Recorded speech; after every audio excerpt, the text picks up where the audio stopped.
दोस्तों, आज हम बात करने वाले उत्तराखंड की भर्तियों को लेकर न्यू अपडेट के बारे में। तो यहाँ पर आयोग ने एक नई विज्ञप्ति यहाँ पर जारी किया गया है, जिसमें अभ्यर्थियों के लिए काफ़ी महत्वपूर्ण अपडेट यहाँ पर जारी किया गया है और कुछ संशोधन भी किए गए हैं। तो चलिए जानते हैं क्या क्या यहाँ पर चेंजेस किए गए हैं, साथ में आपको यहाँ पर पूरा अपडेट आपको बता देते हैं। तो यहाँ पर आप लोग देख सकते हैं कि उत्तराखंड अधीनस्थ सेवा चयन आयोग की तरह यहाँ पर विज्ञापन जारी किया गया है, जिसमें आप लोग देख सकते हैं कि उत्तराखंड अधीनस्थ सेवा चयन आयोग की तरह जो आपका यहाँ पर कनिष्ठ सहायक, आपकी डाटा एंट्री ऑपरेटर, अन्य बहुत सारे पोस्ट आपको निकल के आ रखी थी। 800 से ज़्यादा पोस्ट थी। उसकी यहाँ पर जो परीक्षा आपका हुआ था 2 पालियों में 31 अक्टूबर को, और ऐसे में यहाँ पर इसका रिजल्ट भी कुछ ही दिन पहले यहाँ पर निकाल दिया गया था, मई 11 मई को, और 30 मई से लेकर 1 जून तक इनका टंकण परीक्षा होने हैं। और इसमें कुछ चेंजेस कर रखे हैं। सबसे पहली बात करूँ, यहाँ पर जो इस एड्रेस पर आपका यहाँ पर इसी एड्रेस पर आपका टंकण होनी है, जिसमें आपका यहाँ पर हिंदी और अंग्रेजी होना है। और अंग्रेजी में किस का होना है वो भी मैं आपको बता देता हूँ कि यहाँ पर लिखा गया कि हिंदी तथा यहाँ पर अंग्रेजी कंप्यूटर में जो है इन पोस्टों में, ये वाले जो विज्ञापन है ना आपका यहाँ पर उत्तराखंड का पेयजल विकास एवं निर्माण निगम, इसमें आपका हिंदी के साथ साथ आपका अंग्रेजी का टंकण भी होगा, जो कि 4000 की डिप्रेशन के साथ आपकी न्यूनतम गति होना आवश्यक है। और इसमें लिखा गया है कि अर्थात इस पद के लिए यहाँ पर जो इच्छुक अभ्यर्थियों को यहाँ पर जो है हिंदी टंकण के साथ साथ अंग्रेजी टंकण का भी यहाँ पर जो है प्रतिभा करना अनिवार्य होगा, ऐसा बताया गया है।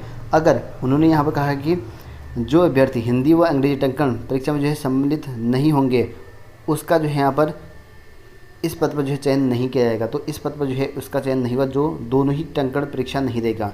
और जिसने यहाँ पर जो इसमें अंग्रेजी टंकण परीक्षा में जो है सम्मिलित नहीं होते हैं, कोई भी अगर हिंदी देते हैं लेकिन अंग्रेजी में टंकण परीक्षा में नहीं होते हैं, तो भी इस पोस्ट के लिए एलिजिबिलिटी नहीं रहेगा, उसको अयोग्य घोषित कर दिया जाएगा, ऐसा यहाँ पर कहा गया है।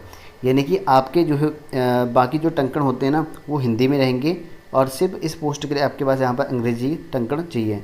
तो यहाँ पर लिखा गया है कि बाकी पोस्ट में आपके जो टंकण हैं वो आपका यहाँ पर उल्लिखित किया गया है, अर्थात हिंदी या अंग्रेजी टंकण के माध्यम का यहाँ पर विकल्प नहीं किया गया है। तो हिंदी और इंग्लिश कुछ भी नहीं लिखा गया इसमें। बाकी इस वाले जो पोस्ट हैं उसमें साफ साफ लिखा गया है हिंदी और अंग्रेजी लिखा गया है, लेकिन और जगह सिर्फ टंकण परीक्षा लिखा गया है, उसको यहाँ पर कहा गया कि हिंदी टंकण मान लिया जाएगा। तो यहाँ पर सिर्फ ये कहा गया है जगह जहाँ पर टंकण परीक्षा लिखा गया है वहाँ पर हिंदी टंकण माना जाएगा, ऐसा भी कहा गया अदर पोस्टों में। और साथ में एक चेंजेस ये भी हो रखा है कि अभ्यर्थियों को जो है पहले यहाँ पर जो हिंदी टंकण परीक्षा में जो है प्रतिभा करना होगा, और हिंदी टंकण परीक्षा में जो है अर्ह पाई जाने पर ही यहाँ पर अभ्यर्थियों को जो है अंग्रेजी टंकण परीक्षा में जो है प्रतिभा करने का अवसर मिलेगा। हिंदी पास करोगे तो ही यहाँ पर अंग्रेजी टाइपिंग में जाओगे, अन्यथा वहाँ पर एलिजिबिलिटी नहीं होगी।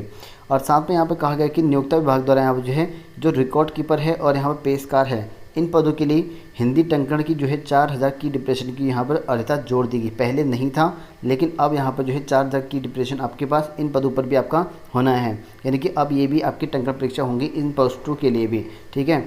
तो ये जो सितंबर 2020 में चेंज कर दिया गया है, ऐसा बताया गया है बाद में। और साथ में ये भी कहा गया है कि टंकण सॉफ्टवेयर जो कि बाईं ओर टंकण परीक्षा की लिखित विषय वस्तु को जो है अभ्यर्थी द्वारा बिल्कुल वैसे ही यहाँ पर एट जो है यहाँ पर बाईं ओर टाइप करना होगा, दाईं, ठीक है, दाईं ओर टाइप करना होगा, जैसे बाईं ओर होगा वैसे आपको दाईं ओर टाइप करना होगा। कोई भी उसमें त्रुटि, लिंग, वचन जो है इत्यादि वो भी नहीं करना पड़ेगा। साथ में ये भी कह रखा है कि अगर आप अपना कीबोर्ड लाना चाहते हैं तो ला सकते हैं, बस आपके कीबोर्ड में यहाँ पर जो ब्लूटूथ वाले कीबोर्ड होते हैं, वायरलेस कीबोर्ड होते हैं, उनको लेके नहीं आना पड़ेगा। और साथ में आपके पास यहाँ पर जो कीबोर्ड होगा आपके पास, उसमें हिंदी के प्रिंट नंबर जो है लिखे नहीं होने चाहिए, अंक नहीं लिखे होने चाहिए हिंदी में, ठीक है। बाकी आप अपना कीबोर्ड जो USB से जोड़ सकते हैं, उस कीबोर्ड का आप प्रयोग कर सकते हैं, अपने घर से कीबोर्ड लेके आ सकते हैं। बाकी इसके जो प्रवेश पत्र हैं वो आपके यहाँ पर 23/5 से यहाँ पर डाउनलोड करने का ऑप्शन मिल गया होगा। तो ये कल बताया था मैंने आपको डाउनलोड करने का, वो आपके एडमिट कार्ड आ चुके हैं, वहाँ से आप डाउनलोड कर सकते हैं। बाकी आपका यहाँ पर कोई चेंजेस नहीं है, सिर्फ आपका यहाँ पर एक आधी पोस्ट है जिसमें यहाँ पर चेंजेस कर रखा है, जिसमें आपका हिंदी इंग्लिश दोनों ही होने हैं। एक तो जो यहाँ पर पेयजल विकास निगम जो आपका है पोस्ट है उसमें, और दूसरा यहाँ पर आपका जो रिकॉर्ड कीपर पेशकार है इसमें भी टंकण जोड़ दिया गया है इन्होंने। बाकी जगह आपका हिंदी टंकण होगा, अंग्रेजी टंकण सिर्फ एक ही जगह होगा इन पोस्टों को लेकर, जो कि आयोग ने बता दिया है। एडमिट कार्ड अगर डाउनलोड नहीं कर रखा तो एडमिट कार्ड डाउनलोड कर लीजिएगा।